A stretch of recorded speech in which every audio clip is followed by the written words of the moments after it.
Do we have too much government? We need to put people ahead of corporate profits. This system is so lopsided. This threat is a real threat to democracy. And I think that's really important. That's something we haven't been doing in this country for a long time. Where do you start? What do you do? How do you do it? Access to Democracy and other Eagan community television programming is supported by Thomson Reuters, makers of Westlawn Next and based in Eagan. Through Westlawn Next and other innovative online services, Thomson Reuters is the world's leading source of intelligent information for businesses and professionals. Online at thomsonreuters.com. And by U.S. Federal Credit Union, the member-owned financial institution offering service, value, and experience you can trust to the greater Twin Cities community.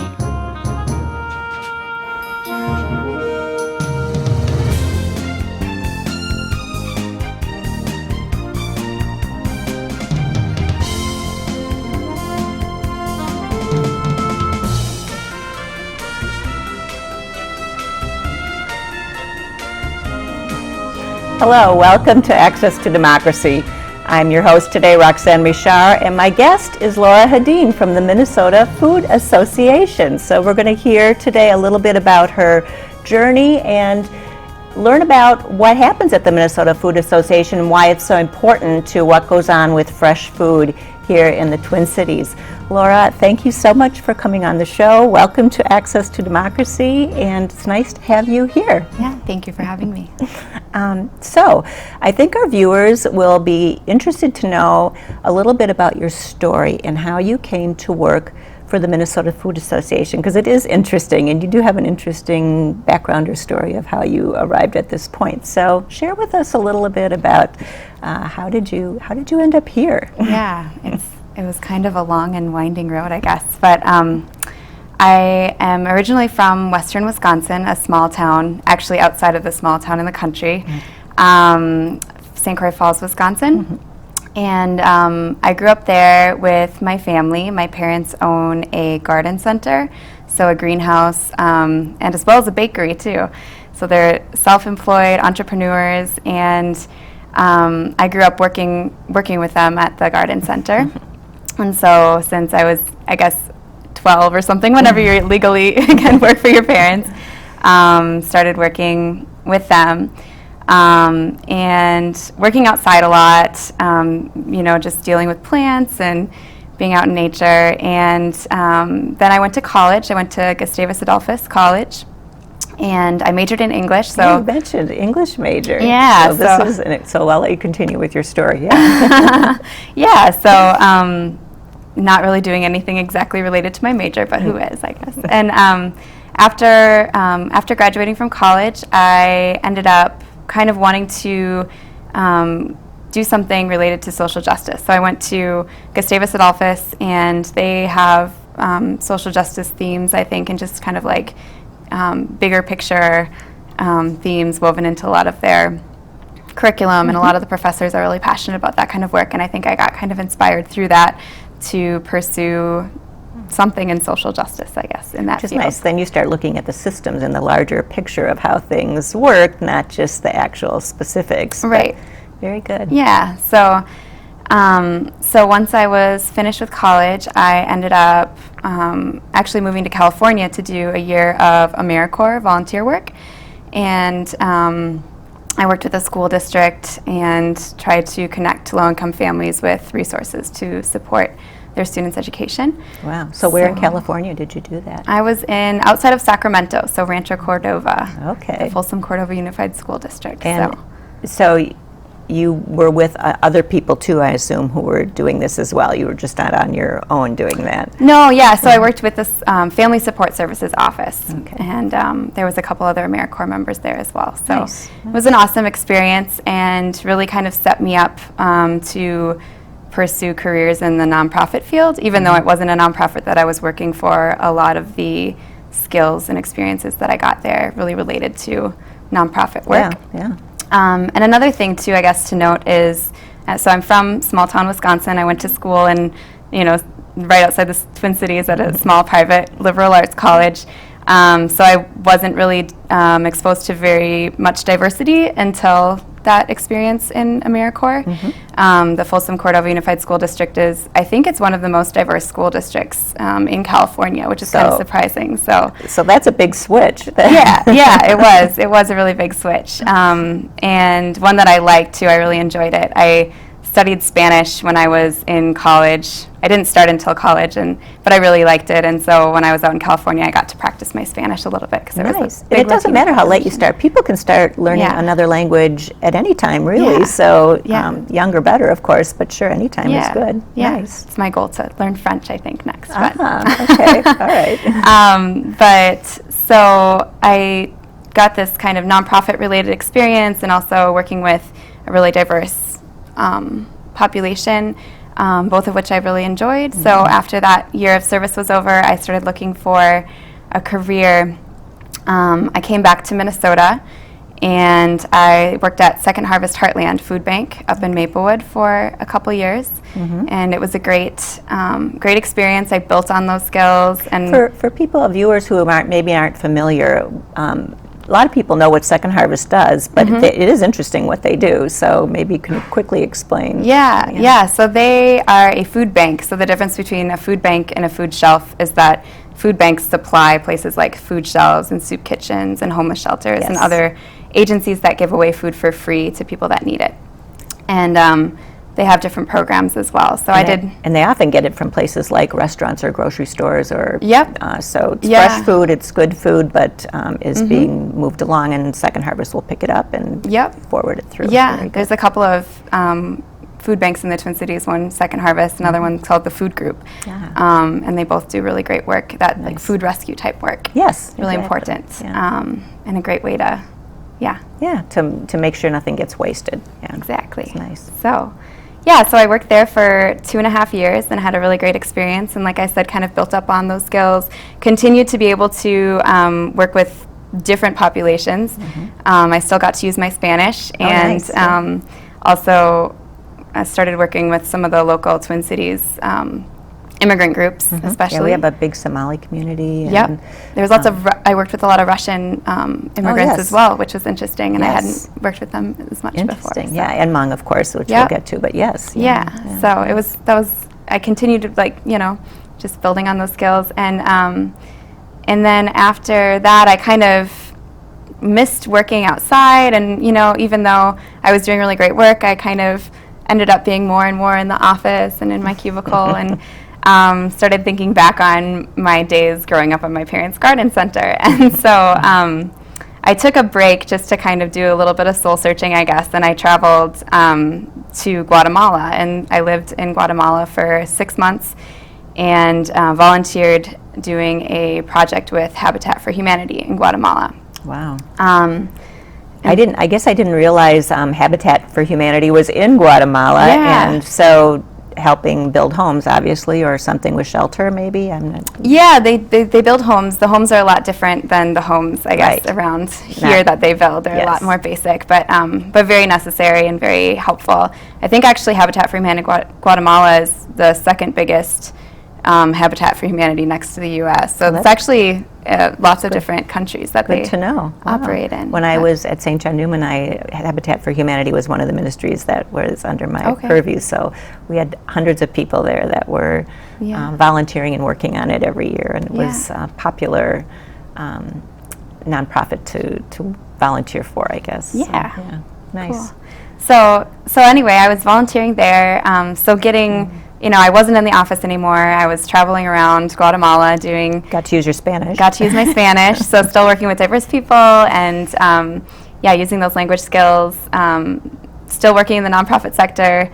That time I was interviewing people that received homes and writing up kind of stories on their experience with the organization. So I used my English major a little bit. And you're outside, certainly. And travel there is very different than here. So very much, it's a big undertaking to be moving around. But that was just a volunteer position, so it ended, and I, again, kind of came back home to try to figure out, what do I want to do next? Next steps, yes. And so I decided that I wanted to get back involved with the food system and how that relates to kind of social justice issues. And I started looking at different positions all over the world, really, but realized that the Minnesota Food Association was an organization that is only about 40 minutes from where I grew up, and we're doing a lot of the things that I really cared about. So I had volunteered with them just briefly before I did my AmeriCorps experience for the summer after I graduated from So you college. had some familiarity with their work and what they were doing. Yep. And I knew it kind of really combined, it was an organization that combined a lot of my interests and passions. So they are working with the food system, but in a pretty innovative way. So really trying to provide people with the support that they need to empower themselves. So, make money through farming to feed their families and to feed their communities. And they emphasize organic farming and organic agriculture, which I think is really important if you think about long-term sustainability. Yes. They're working with immigrant and minority farmers, and so a very diverse group of farmers. I think this year there were 8 different cultures represented on the farm. Oh my goodness. And how many farmers would you say? It's kind of hard to say because different farms can be made up of sometimes just one farmer and sometimes many farmers, but we would say about 40 or so farmers on the farm this year. Yeah, and that was 12 different farm businesses. Quite a bit, yeah. Yeah, Nice. and we're expanding again this year, so that's exciting.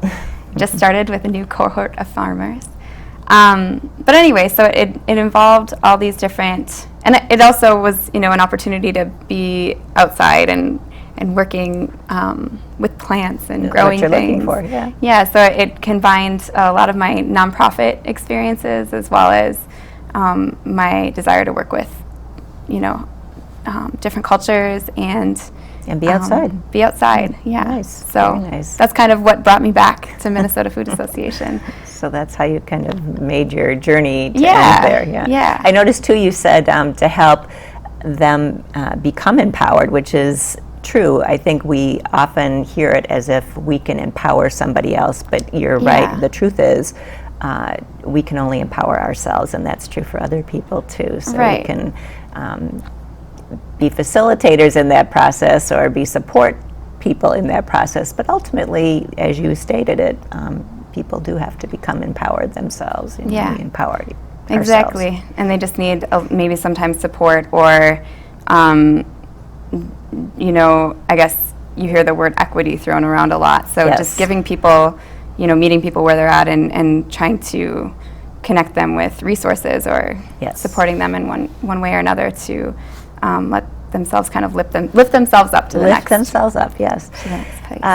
And that brings us kind of to the next piece. So explain for viewers a little bit about the Minnesota Food Association, because most people, I'm guessing, who will watch our show have not probably heard of the Minnesota Food Association, may not be familiar with what it's all about. Yeah, so Minnesota Food Association is a nonprofit organization, and we're located in Marine on St. Croix, so just north of Stillwater, about 10 or 15 minutes. Okay. And the mission is to build a sustainable food system based on social, economic, and environmental justice through training, education, and partnerships. Nice, that's a mouthful. It is a mouthful. It's a big, broad mission. And so the approach that MFA, so I'm just going to call it MFA. Minnesota Food Association. Yeah, the approach that the organization has taken to try to accomplish that mission is, I kind of always explain it in threefold, so 3 different ways. So we have a training program for immigrant and minority farmers. And so through that program, we offer classes and we offer one-on-one assistance and technical support. We offer access to land, access to markets, and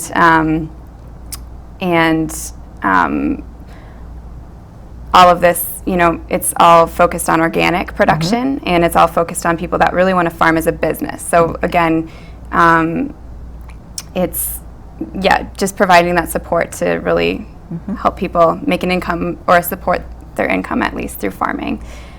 I was just going to say too, that's so typical of organizations that are focused on long-term change, because charity, of course, is fast and quick and easy, and we get immediate gratification from that. But the truth is, if you want to really change the circumstances of someone's lives, the farmers, for example, it does take the training, it does take walking with them, it does take access to resources, it does take all the things that you mentioned, and it is all long term. You don't do it in a week, you don't do it, in a day, certainly, and you can't do it just by dropping something off. But that's what really fosters long-term change, and those are the kinds of things I think when people are making donations for the year or looking to support with volunteer work or whatever organizations, look for those things. Look for long-term change, long-term training, education, things that make a difference over the long haul, like you mentioned, so that they can become self-sustaining and run a farm on their own and do something that will support them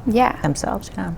So that's the hope, that after maybe we realize, especially if a lot of these farmers have other jobs, it's not like a typical farming internship where all you do is like live on the farm and farm all the time, because they have families to support, and they still, while they're learning how to farm or while they're building up their business, it sometimes takes a little bit of time. So we have a basic training program, which is designed to be a 3 to 4 year program. So people come in and they start with like a 1/4 of an acre of farmland. Wow, that's a lot. And a lot of, it is more than you would think. We help them kind of just establish goals for each year and try to give them the support that they need to accomplish their goals. To get an idea of a 1/4 of an acre, I just want to know, because people farm or do gardening at home. So most city lots are 1/4 of an acre. So you know how much work it is if you have even a pretty large garden at the back of your yard. That takes a lot of time and a lot of effort just to keep up with it. Now imagine it was your entire lot, including the footprint of your house, and that's what you were gardening. That's a huge amount of work, and these people are also, this is a training piece for them. So they're working 2 or 3 other jobs, perhaps supporting families on the side. So it's a huge undertaking. It definitely is. So we always say you should plan to be at the farm 20 hours a week, even just with a 1/4 of an acre, if you really want to be successful farming. It's not an easy way to make money. We always stress that too. If people are looking for an easy way to make a lot of money, this is probably not it. But it's usually something that people are passionate about, or people come in from lots of different backgrounds. So some people, we work with some refugee groups that maybe have farmed their whole life in another country, but don't really know how to do it here because it's difficult to access land and difficult to access markets, and especially with different language abilities. But they do have some sense about organic growing, maybe, or they know about vegetables. What are typical for the kinds of vegetables that they will grow? I mean, a lot of them are ones that you're familiar with, but there are a lot of different crops. One of our farmers is an aroma farmer from Ethiopia, and he grows a Ethiopian root crop called anchote, and he sells it back to the people in his church, and he said everyone's like fighting over it. And what is it? Is it a root? It's like a white, kind of like a sweet potato, but it's white, and everyone loves it. The aroma population is like super excited to have someone growing it locally. Very nice. So that's one example. We have some Karen farmers, so from Burma, who maybe daikon and things like that. And then they also grow this one crop called roselle, and it is actually, I think it's related to hibiscus, or a type of hibiscus, but they eat the leaves and stems and make it into like a soup. And again, that's very popular. They go kind of door to door and sell it to their community, which is really great. So it's a great way to, I guess that's another part of, going back to our mission.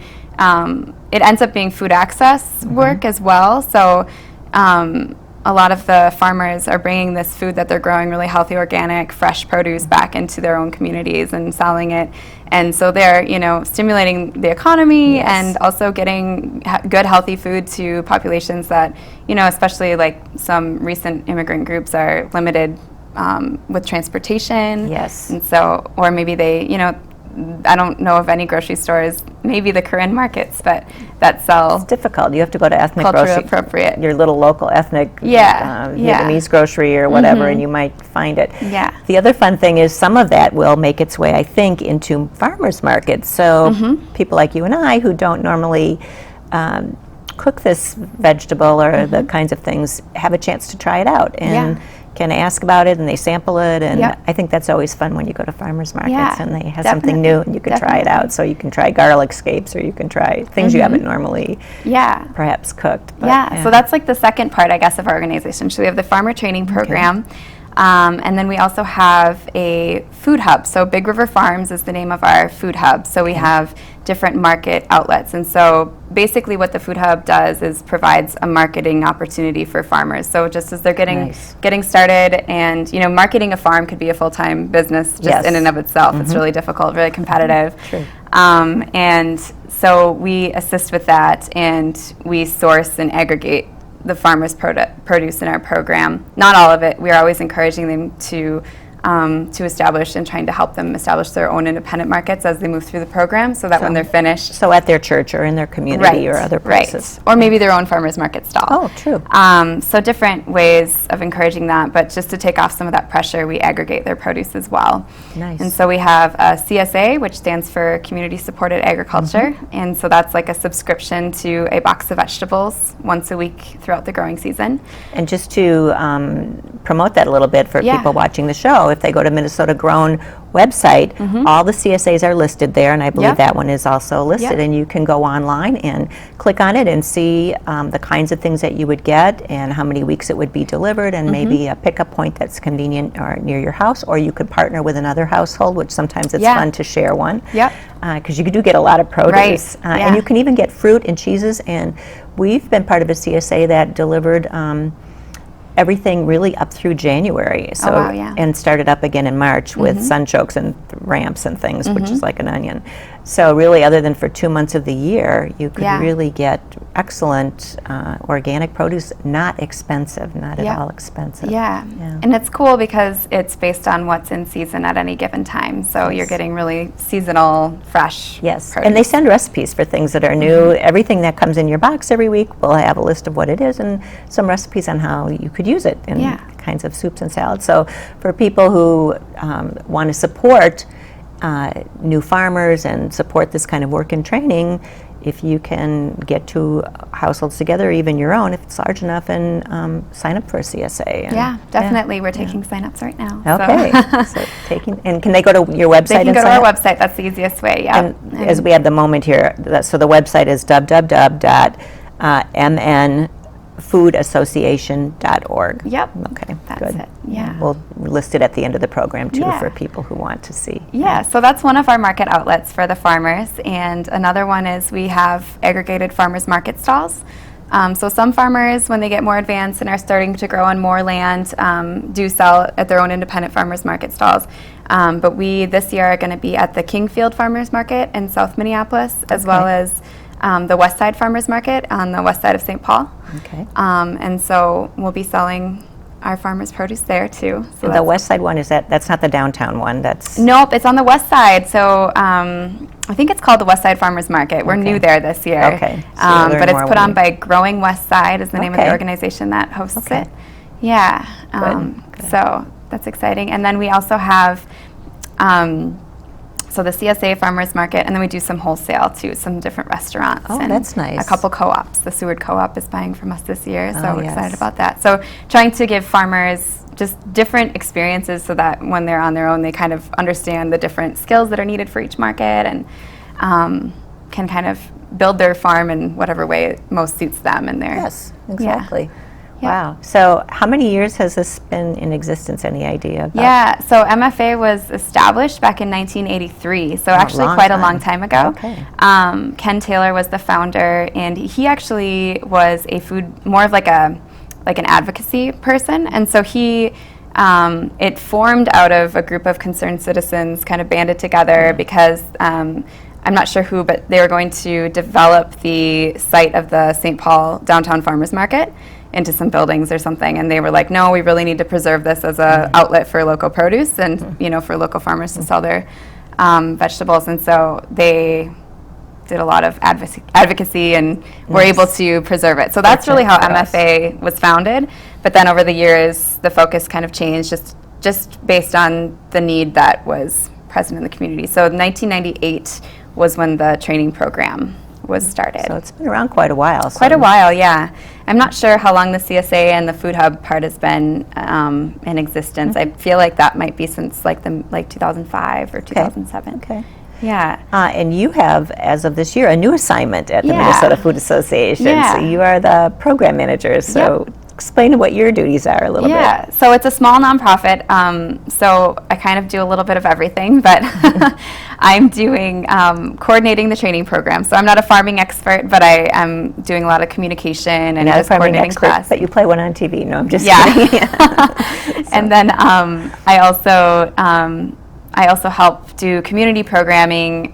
So we do invite the community to come to the farm for events each year. Oh. And we also have different volunteer experiences, and we have a youth and family program, so for people that want to bring their kids out to the farm. And Nice. so I'm coordinating those kind of community outreach and engagement activities.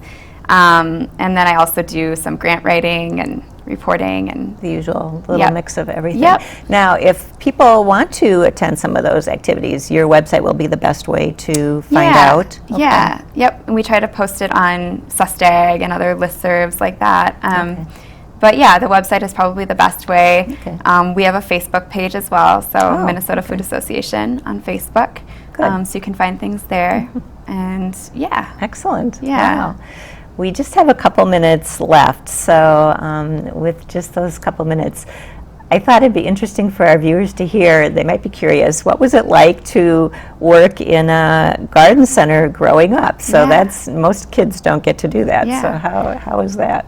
I mean, it was a great way to grow up. I grew up in the country. I think we have like 5 or 7 acres, and my house is actually right across the street from the garden center. So I'm right across the driveway. You go up the same driveway, and the garden center's here, and my house is here. So I was outside all the time, and we pulled a lot of weeds. But it was a really great way to spend a childhood, I think. I was actually homeschooled with my brother when I was little, and so And your parents were there, My parents were obviously. there, so my whole family was home and Wow. like all the time. So it was a very different way to grow up, but I think I attribute it to, I guess, where I am now. I feel like it was a good influence. I guess I had a positive experience for sure. So homeschooling allows you to really focus on what interests you, right? So you're not, you do have a curriculum like students do, but in addition, if something piques your interest, outer space or dinosaurs or whatever, you can run with that. So interesting. So anything particular that you recall that you dived into in terms of interest? I always liked, I mean, I was an English major because I always liked writing. I always read a lot, and I like to write stories. So that was my thing. Illustrated writing. I'm not totally, I guess the grant writing kind of incorporates that some. A little bit. But yeah, so. Well, I'm going to end our conversation, but it would be so much fun to have you on again, and maybe with a farmer in the future. Yeah. Thank you, Laura, so much for being on the show today, and thank you to our viewers for watching us. Join us next time. I'm Roxanne Meshar. This has been Laura Hedeen and Access to Democracy. Bye now.